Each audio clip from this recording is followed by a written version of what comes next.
Apúntate estos 7 tips para coser piezas en amigurumi de chenilla. 1. Deja siempre la hebra para coser muy larga porque suele despelucharse al pasarla por los puntos. 2. El extremo de la hebra larga tiende a deshacerse. Evítalo quemando ligeramente la punta con un mechero. 3. Utiliza alfileres para fijar las piezas planas o pequeñas a la pieza principal y que se mantengan en la posición que quieres. Esto te ayudará a coserlas más cómodamente. 4. Cuando cosas, introduce la aguja entre los huecos de los puntos, no a través de ellos, para evitar que la hebra se roce mucho. 5. Cose utilizando todos los puntos de la pieza plana o pequeña. Así la unión te quedará mucho más fuerte y casi no se notará. 6. Cuando termines de coser una pieza, saca la hebra sobrante por detrás y déjala allí en espera.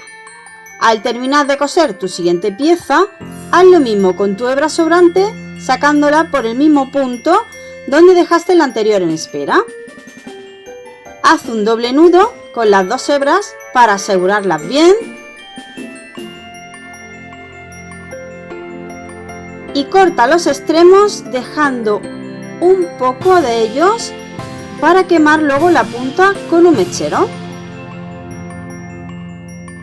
Y con ayuda de las mismas tijeras esconde dentro del tejido para que no se vea.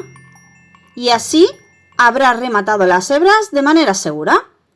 7. Para piezas grandes en las que tengas que coser por todo su contorno, coloca la pieza sobre la principal en el sitio donde quieres que vaya y con la hebra de coser da 4 puntadas de fijación empezando por la derecha y continuando luego por el frente, la izquierda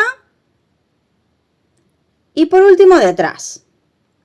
De esta manera la pieza se mantendrá en su sitio sin utilizar alfileres y luego vamos a poder seguir cosiendo alrededor sin miedo a que se mueva.